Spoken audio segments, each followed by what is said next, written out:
Hello, hello, entrepreneurs. Welcome back as we close another tax season. It is the perfect time for tax season reflection, evaluating your business financial health. So, this isn't just about looking back, it's an important step for planning your business future success. So, let's get into how you can assess and improve your financial health post tax season. But before we get into that little bit topic, I just wanted to share with y'all my birthday was yesterday. Yes, right. It was this weekend and it was turn up time. I turned 46. So I am a day older, a day wiser, a lot braver. And I am so excited that I had a birthday yesterday. So for those of you who celebrated birthdays in March with me, happy birthday to you too. And as today is April 1st, no April Fool's joke today. For those who are celebrating birthdays in April, happy birthday to you as well. So let me introduce myself. So my name is Shane Harris, and around here on these social media streets, I'm also referred to as Shane the Negotiator, and I help coaches, consultants, and service providers who are overwhelmed and lack guidance to achieve true financial freedom. And I do that by providing expert tax and coaching service. So let's get on into our topic. Let me have it scrolling across the screen right now. Tax season reflection. We're going to be talking about evaluating your business financial health. All right. So let's get into our lovely topic. So why reflection is important? Why is it even important at all? So tax season offers a comprehensive look at your business financial activities over the past year. So it's the entire year. It's like a report card for your entire year, just kind of see where you are. So reflecting on this information, it's going to allow you to understand where your money went, how well your business performed, and what changes that you might need to implement for a better financial health. So it's very good every quarter to really do a financial health of your business, but it's even more important that after you have filed your taxes, you have completed your taxes, to really go back and look at the financial health of your business and even compare it to previous year's taxes that you have done to kind of see where you are, how far you've come, how much you have grown, how much you did not grow, or any changes that needs to get made. Okay. So you want to begin by reviewing your tax returns for insights. So you want to grab that tax return that you receive. So some of you are going to be two tax returns and some of you is going to be one. Some of you have more than two different type of tax returns because you have multiple types of businesses. So sometimes you may have a S corporation, so you have a tax return for the S corp. You may have a partnership, you have a tax return for the partnership. You may have a C corporation, you have a tax return for the C corporation. And of course, if you're an LLC, you have one tax return, which is going to be on your personal taxes. So for everybody who has business taxes, you will also have individual tax return, which is going to be your 1040. So that's four different type of tax returns that I had just listed. Three of them are business, corporate business exclusively, and then one that 1040. So your 1040 is your personal tax return. And if you are Schedule C or a sole proprietor, a LLC or a sole proprietor, which file your taxes on a Schedule C, your tax is going to be filed on your 1040 as well. Okay. So you're going to have one tax return. Everybody else who have those corporate taxes I mentioned, you will have two types of tax returns. So you want to take a look at both of them to see your health, because you'll see your health personally with your personal finance, and you see the business health as well. Okay. So again, start with your tax returns, either the business or the personal, the 1040 or those corporate taxes I mentioned. And it's more than just the forms. It's a snapshot of your business's financial story. So what did it tell you for last year? So you want to look at the revenue. How much money did you make that year? You want to look at the expenses. How much money did you spend?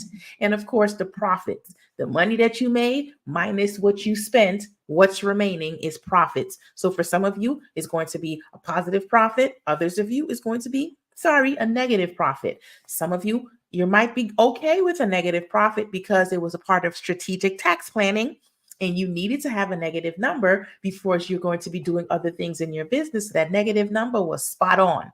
For others of you, you didn't want it to be a negative number. But because you spend too much, you maybe didn't make enough money, you had bad planning going on throughout the year, your budgeting wasn't the best, you didn't know what you were doing. It's so many different scenarios. You may have come out to be a negative and you were not necessarily happy about that. That was not the goal. Okay. So, did you meet your financial goals? That's one of the questions that you want to ask yourself. For one, you should be setting a financial goal at the start of the year. So, as you're wrapping up at the end of the year in December, getting ready to go into January, you should be writing down or putting in your tablets, putting in your phone, wherever you want to put this information, get it out of your head. Because if it's in your head, it's just the same as if you didn't even think about it at all, because it's just in your head. You want to put it down someplace. What are your goals for that next year? So you should be reviewing at the end of the year now, or after you file your taxes and you're looking at your tax returns. Did you make the goals that you set out for you for the year? Were there any unexpected expenses that came up? Unfortunately, these elements can help you adjust your business plans. Okay. Not unfortunately, understanding these can help you to adjust your business plan. So if you had unexpected expenses, let's go back to the goals first. If you met your goals. So, of course, if you met your goals, it's going to be a celebratory moment. You're going to be excited about that because, yay, you met your goals. Duh. Of course, if you did not meet your goals, it does not mean you should beat yourself up about it, because things happen. Sometimes I set financial goals for my business and I don't always hit it. And that's just the way it is. I'm a bit overzealous. I want to make $1 million every year. Do I make $1 million every year? Absolutely not. One day, of course, I didn't hit that goal. I make that goal every year, but I didn't make it yet. However, I have smaller goals that I might meet, and sometimes I have smaller goals that I didn't quite meet. I don't beat myself up about it. I just kind of look to see what happened throughout the year that caused me not to meet my goal and adjust and make some changes. So you can do that for yourself. Look at your goals that you made, and if you didn't meet it, well, what changes can you possibly make? Maybe it's a matter of changing your business structure up a little bit. Maybe budgeting, make your budget a little bit more tight. Maybe hiring a little bit more people because you need the help and you're focusing too much on one area where you can outsource that to someone else. So you can focus on an area that can really generate or do money generating activities. All right. So don't beat yourself up if you don't meet your goals. And if you have met your goals, well, it's time to set bigger goals, because once you meet one goal, it's now time to create a new one, because we can't keep making the same goals every year. We're not going to be really growing if you're just making the same exact goal every year. Well, every year I want to make 100K. As long as I make 100K, I'm good. Are you really going to call yourself a business owner if you're stagnant at that space? You want to obviously grow, right? So if you make that goal, of course, now you're going to set a new goal. Well, I want to make 300K next year. Some of you might say, well, that's too much. Why is it too much? If you can set it, you can actually achieve it. Okay. So let's go into where were there unexpected expenses. So sometimes things come up in the business. You might be going out through the year and your laptop and your desktop went out. You didn't expect that to happen. You just bought it last year. You just bought it 2 years ago and you thought it was going to be fine. All of a sudden it went out. Your business is exclusively online. You need your laptop, you need your desktop, whatever. You got to go and that's an unexpected expense. Of course, did you plan for it? So part of your goals that you had set for the year when you did your goals in January is planning for emergencies by having some type of emergency fund or some type of a account dedicated for just in case ish happens, So, but even if you plan for those things, sometimes unexpected expenses still come up that you didn't account for and you have to deal with it. So if unexpected expenses came up or it happened, you can look back and say, okay, well, I would have met my goal. However, this happened and it caused me to have to spend an additional 20,000 in my business, additional 50,000, additional 5,000, because it doesn't even have to be that high. It could be additional $300 if you're on the lower end right now financially in your business and you're not really generating as much money as you like. So look at those unexpected expenses and see if this is something that you can now plan into the budget, because this is something that likely can happen again, like a laptop going out. That could potentially happen that next year also, because laptops they're not making it the same like they used to. That's just one example. It can be the printer. It can be so many different things. I know I bought a printer in 2022 And then 2023 came around and the printer went to crap. Now, in my defense, I did buy a cheapy printer. I should have invested more money in the printer. But when I bought the printer, I just kind of just bought anything because I was in the process of purchasing a house when I bought the printer, and I didn't want to buy a big fancy expensive printer because I didn't need that showing up on my financials when I was trying to buy the house. So that was again part of tax planning and financial planning. I didn't need the bank seeing me making these large purchases, so I bought like a cheapy $100 printer. Of course, you get what you pay for, and the printer was like, bye bye in a few months. So, of course, 2023 comes along and I got to get another printer. So, that was an unexpected expense. I mean, granted, if it was $100, I should have expected that I was going to have that expense coming up, but that's an example of an unexpected expense that happened. So, something like that. And of course, it can be something that's more significantly more money that can have come up as an unexpected expense. Okay. So again, understanding these elements can help you to adjust your business plan and your goals and the finances for your business. So analyze your cash flow. That's the next one. So cash flow is the lifeblood of your business. It's like the backing of your business. Analyzing how cash moves through your business, that's the money coming in and the money going out of your business. That is what cash flow is. So analyzing how the cash moves through your business from operating activities, investing, and financing. It can be hiring people, whatever it is. Again, the money coming in and the money going out can reveal a lot about your business. So, a positive cash flow indicates you have good financial health. While, of course, a negative cash flow may highlight areas needing attention. So, that's why it's important to do this tax season reflection, because you can really get to see that big picture. Because oftentimes when you're looking at the books will tell you one thing, and you may be in the hustle and bustle of ending the year and starting the new year. You may not really have it all together just yet. So your tax return, because you have to get everything together to file your taxes. So your tax is going to be like your overall report card, financial health for your business, and you'll be able to see all of these things.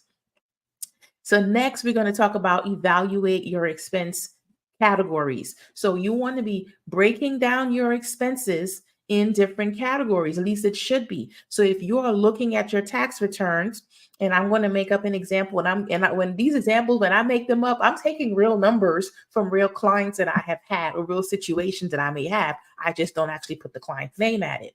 So when you're looking at your tax returns and you see expense, something that says other, and it has $20,000 there. First of all, if you have an expense that says others as $20,000 and your profits was $100,000, that's a high expense to label it as other, likely going to get audited for that.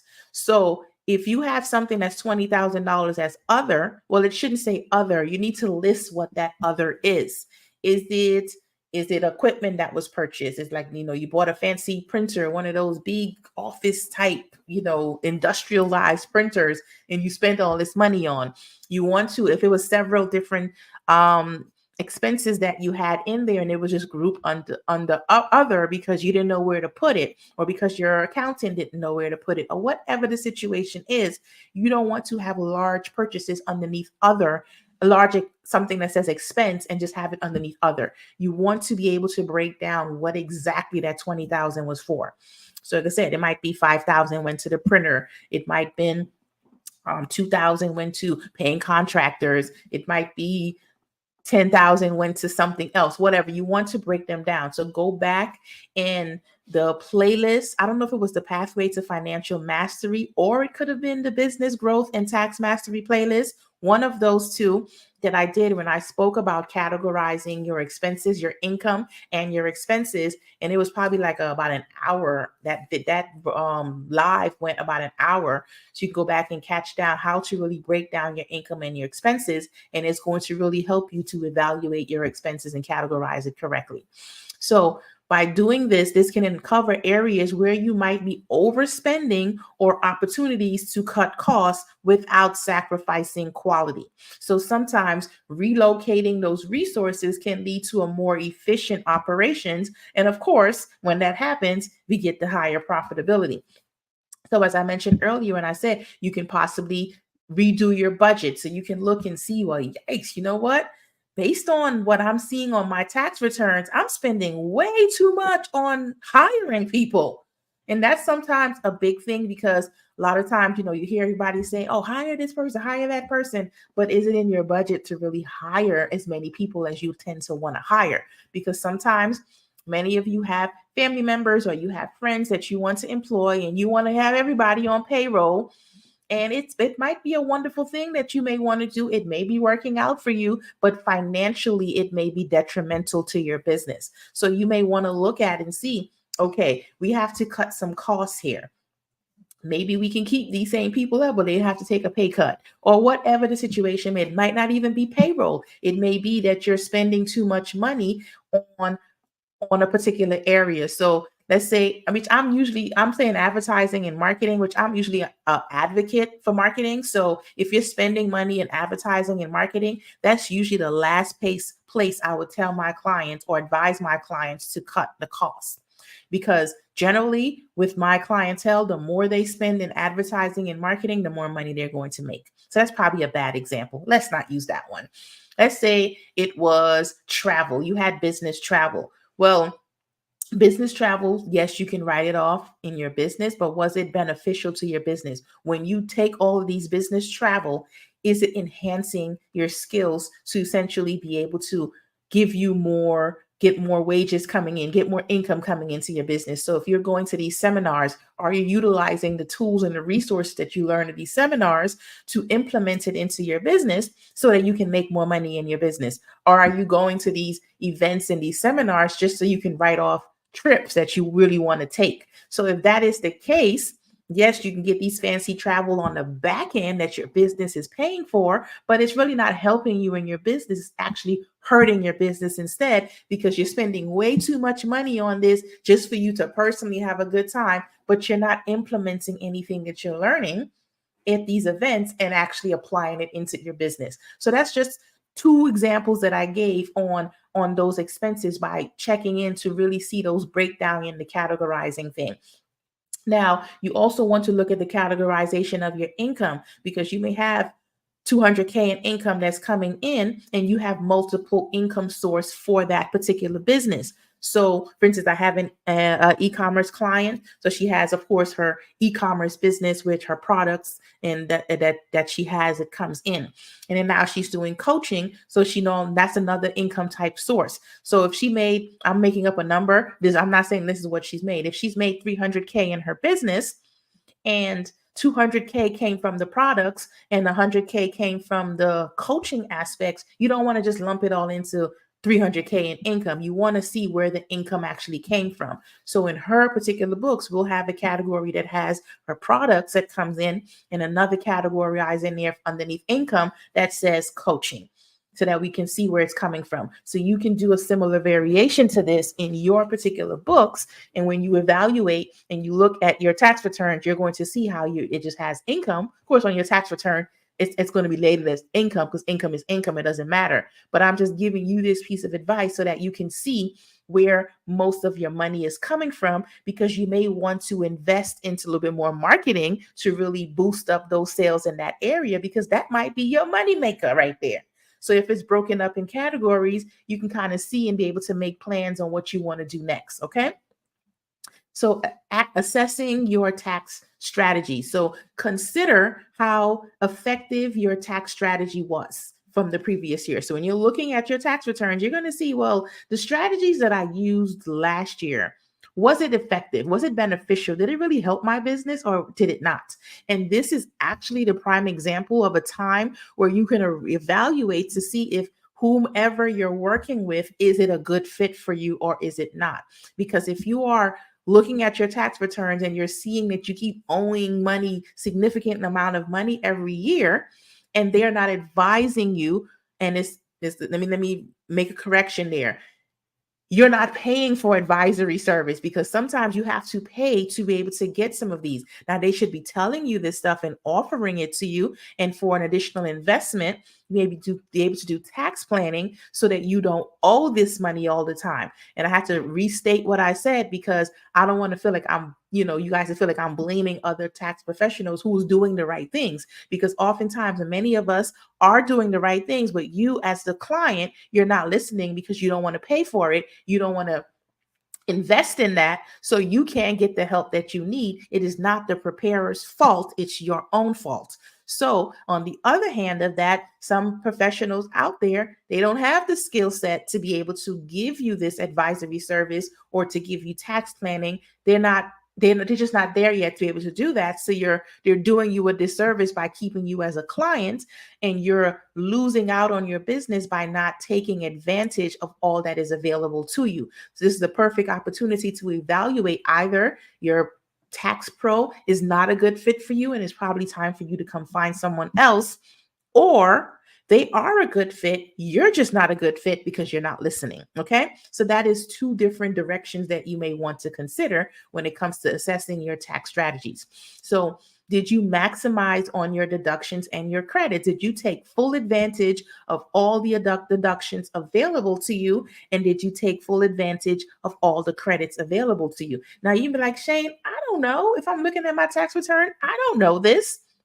You will know this if you have the right tax pro, the right professional working with you, because they are going to go over this with you when they go over your tax returns on the deductions that you take, the credits that you take. And also, even if they did not, you can ask those questions. Hey, did I take advantage of all of the deductions that I can possibly take advantage of based on the business types that I have?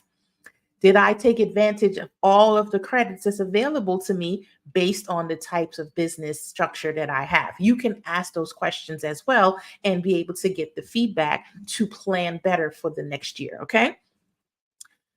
Could different accounting methods or a change in your business structure benefit your tax in a wise way? Can it benefit your business tax wise? So sometimes you might realize, you know what?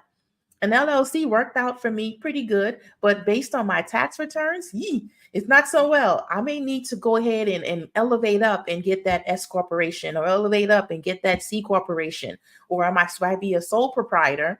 And you might, it might be time to me to go ahead and actually make this an LLC and do that S election or that C corp election. Because if you're a sole proprietor or if you're an LLC, it's going to be the exact same thing. One is just more of a legal entity versus the other one is not, but it's going to be the exact same tax savings if you have an LLC or if you're operating as a sole proprietor without an LLC. When I'm talking about changing that business structure is going from just an LLC or a sole proprietor to an S corp, a C corp, or something of the sort. Okay. Reflecting on these questions can lead to significant tax savings in the future. So you may not be in a position where you want to change that at that time. But when you look at your tax returns and you're going over this, you might be like, you know what? I'm getting pretty close to that threshold where I may need to elevate up my business to something different. And you may ride that wave out with the current setup that you have for maybe one more year. But know that when you plan to file the next year, at that point in time, you like, you know what, at that time, next year, by the time I file my taxes, I'm going to go ahead and make that switch to change my business structure type. I'm going to put it into my budget and do the different things as necessary throughout the year so that I can be able to change my business structure when I file my taxes in 2025 for 2024. Okay. So you want to set new financial goals, as I mentioned earlier, with the insights that you gain when you looked at those when you looked at your tax returns. You want to set new financial goals for yourself. So maybe it's increasing your revenue by a certain percent. Maybe it's reducing the costs that you're spending or improving your tax strategies. You want to have concrete goals that that helps to guide your business decision and strategies throughout the entire year. So you want to do planning for growth. So finally, think about the growth. So based on your financial health and the goals, what does growth look like for you in your business? What does it look like? Does growth look like I made an extra 5,000? For some, that may be, well, not an extra 5,000, but I made 5,000 more, because not extra. You earned it. I made 5,000 in my business, more than I did the year before. That may be look like growth for some people in their business. It might mean expanding your product line. It might mean if you made 50,000 more, that's growth. If you made $200,000 more, that is growth. Expanding your financial line. So again, as I said, I have one of my e-commerce clients. One of the things that we spoke about last year, right around October, November time, we sat down and we did tax planning. And I spoke about, I said, hey, you've kind of hit a stagnant place with your sales. Like your sales is coming in, is going, but you need something else in addition. So we talked about her potentially becoming a business, doing coaching to help other people in their business doing the same thing that she's doing, to add in that other stream of income. So expanding your product line can be adding in a service if you're product based.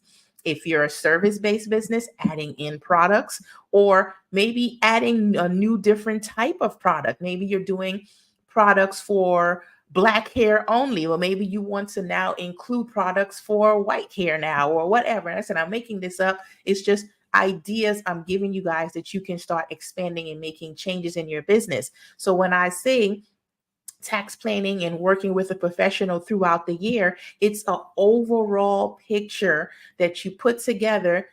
Throw all this stuff in the pot, and then you come up with all of these results. It's so many different areas that you need to consider and look at when it comes to running a business. Running a business is not just about making a lot of money. It's so many other areas that you have to focus on and consider when you are running a business that I don't think some of you really sat down and considered when you was like, woke up one day and say, I want to have a business. I want to start coaching now and have a coaching business. I want to sell products now and start and run a business doing that. It's all of these other things that I'm now mentioning. Some of you are probably like, wow, I never considered that, Shane. And it's okay if you never considered it, but I hope that you take heed to it now and consider it for the future. Another thing is entering new markets. So you may want to, as I said, remember I mentioned the whole thing about the product line. You might be dealing with people of color, but now you may want to expand into other races as well, because it may be beneficial to your business. It doesn't mean that's what you have to do. I'm just throwing out examples out there. So entering to new markets can mean that you had an age range that you were marketing to. So you might have been marketing to people between 25 and 35. So maybe it's time to expand up a little bit and go to that 45 range, because that's a new market that may benefit you as well within your business. Okay. Or investing in marketing. So a lot of times, marketing is something that we don't always invest in initially, because of course it comes with investment. You have to put money into it, and sometimes the funds are not there. However, you can make the funds be there. Anything that you want in your business, you can budget for it and put the funds aside to get there so that you can start investing into it. So by adding in marketing, maybe you can start reaching areas where you didn't reach before.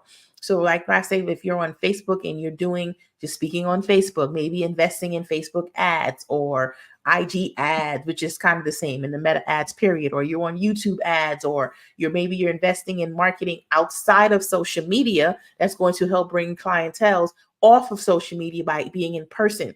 So investing in marketing doesn't have to be online. It can be offline. It can be just about anything.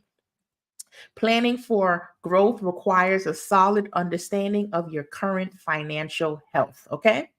So I gave a lot of tips in here, and we're starting to get to about 30 minutes now. And I know about this time, whether the information is good or not, you guys saw your head start to spin. I gave you a lot to think about. So we're going to start wrapping it up and conclude at this particular time. So in conclusion, reflecting on your business financial health post-tax season, that's after, is an invaluable exercise that you should be incorporating every single year when you have completed your tax returns. It offers a foundation for making informed decisions and setting realistic goals and strategically planning for your business future. So come on in close. Let me tell y'all what's coming up next. So next up, as we are going to have the next one on Friday, April 5th. So the Friday session is not on Facebook. It is only on YouTube. So when I give teasers on Mondays, you guys don't hear about it. You don't see the actual content on Fridays because it's only on Facebook. So come on over here to the YouTube family. It's only on YouTube. So come on over here to the YouTube family and subscribe so that you can get the content on Mondays and Fridays and any other day that I may end up throwing in there that is not on Facebook, that is not on IG, or is not on TikTok. I can't even go live on TikTok yet. So TikTok, you guys normally get the reels and the shorts over there. You don't get any lives because I can't go live on TikTok yet. Go figure, right? So again, we're going to be reflecting on your financial health post-tax season. So again, I said, next up, we're going to be investing your tax refund wisely into your business. So if it's times when you get those refunds, you're like, oh, I need to go buy this for my business. I need to go buy that for my business. You may not even use it for your business. You might use that for yourself personally, depending on how you got that refund. You might decide to use it personally. But I'm here to tell you, you can do other things with your refund besides blowing it on things that you essentially probably could do without and you probably don't need. So we're going to be talking about investing your tax refund wisely in your business. So if you're expecting a refund, you have a unique opportunity to invest in your business growth. So we'll explore smart ways to use that refund to fuel your business success. So come on over here and don't miss it. So in closing, again, thank you so much for joining us for this reflective journey into evaluating your business's financial health.